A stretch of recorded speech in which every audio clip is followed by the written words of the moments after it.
Hi guys, welcome back to my YouTube channel. This is just a little video about sustainable textiles, so fabrics and fibres, whatever you want to call it. Obviously, when you're buying something ethically, what it's made from is really important. You got to check those labels, and 9 times out of 10 a natural fibre will be more ethical and sustainable than a synthetic fibre. So a natural fibre is something like cotton or silk or wool. A synthetic fibre is something like nylon or lycra or polyester. Polyester and cotton are the most common too, but obviously a natural fibre is going to be more sustainable because it's biodegradable and because no man-made chemicals are going into that. So 9 times out of 10 that's the case. There are some exceptions though. I also just want to quickly touch on the animal rights issue. I did a whole video about this before, which you should go check out, but there's obviously different viewpoints on whether animal fibres are ethical. In many cases they're more sustainable than their faux leather or sort of synthetic counterpart because again they do biodegrade, but there's obviously the ethical issues of animal cruelty that's involved in that. So make your own mind up about that, but here are sort of 10 quick and easy sustainable fibres to look out for when you're shopping for clothes and accessories and shoes and things like that. And there's also 3 big ones to avoid. So number 1, this is probably the most popular that you see ethical fashion brands use, and that's organic cotton. So that's cotton that's grown without pesticides, insecticides, fertilizers, any of the nasty chemicals that conventional cotton uses. Conventional cotton really isn't that sustainable at all. It uses a huge amount of water and chemicals, and it can lead to a lot of toxicity down the supply chain and down the food chain as well. Number 2 is hemp. Now, hemp is something that people think is like this hippie, dippy fabric, making like ponchos and like weird hippie clothes, but actually it's one of the most amazing sustainable fibres because it grows really easily, grows using very little water, no chemicals, and it's completely sort of closed loop. It's like a weed. I mean, it's wheat, but it's like a weed, so it grows all over the world, and it can actually make a really lovely soft fibre that's also just as durable as things like cotton. You can look out for it. A lot of brands are using it now, and it's sort of shaking off its stigma, which is definitely a good thing. Next, we have the sort of wood fibre bunch. So that includes things like modal, tencel, lyocell, viscose to some extent. These are made not from wood, but from the pulp itself. So these can be quite sustainable. It's varying levels depending on the manufacturer. But Lenzig, I think it's lyocell that they make, it's really ethical and sustainable. And a lot of sort of high street brands are using it now as a viable alternative to polyester because it's just as easy to manipulate and dye and print and things like that. The next sustainable fibre is wool. Obviously wool comes from sheep, so it's completely natural, and again it biodegrades. If you live in a cold country like me in Scotland, wool is obviously really good at retaining heat, but it can also be used in conjunction with other fibres to make a really nice mix. Wool is something that kind of people have been trying to push lately. Again, it varies in ethics depending on where you source it from, but things like alpaca wool is something to look out for.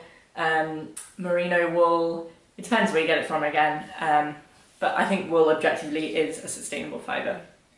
Next up we have piece silk. Now silk, as you know, is made from either spiders or worms, and obviously that involves animal exploitation to some extent because the worms, the sort of larvae that make silk, conventional silk, they die in that process, and a lot of them are needed to make just even 1 small gram of silk. Piece silk, however, uses a different species which doesn't harm them or kill them in the process of making it. So look out for piece silk. Sometimes it's called earth silk or cruelty-free silk as well. And again, biodegradable, which is the main thing here to avoid fabrics going to landfill and just sitting there for centuries. Next up we have recycled polyester. Now polyester is a big no-no, but recycled polyester is gaining popularity lately because we have so much of it in the world, so why not reuse it? Why not turn it into something new and then keep putting it round and round and round? So it's like the circular economy.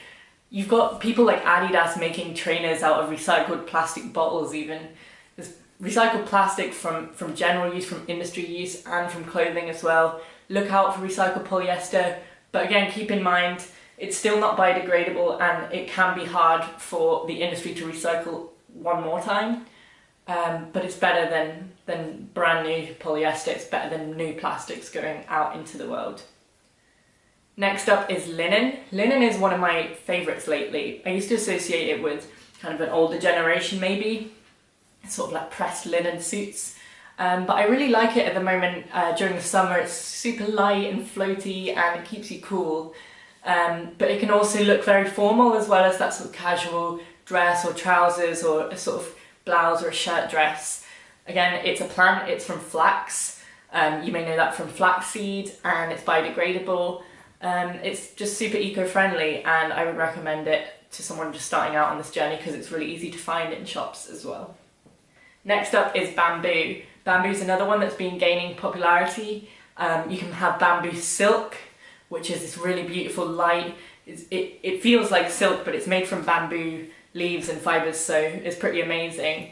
And it doesn't use as much water, no chemicals. You can make kind of all sorts of different fibres that imitate the ones that you know out of bamboo. And bamboo grows, there's plenty of it in the world, so I think we're going to be seeing a lot more of that.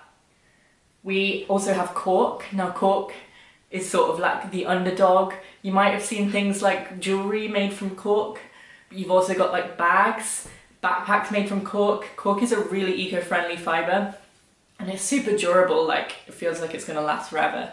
Again, super natural fibre made from sort of the excess of the forestation industry, and yeah, it doesn't look bad either. It doesn't have to look like the natural fibre. You can manipulate it to make it look more fashion forward.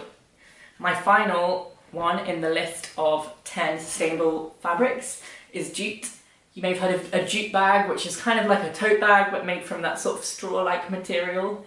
It can be woven together from a plant, again, biodegradable, no man-made chemicals are going into that, and it's so durable. You can also use RAMIE or sort of other thick woody fibres that make things like straw bags, which is like a big trend at the moment, and straw shoes. So those are my 10 to look out for.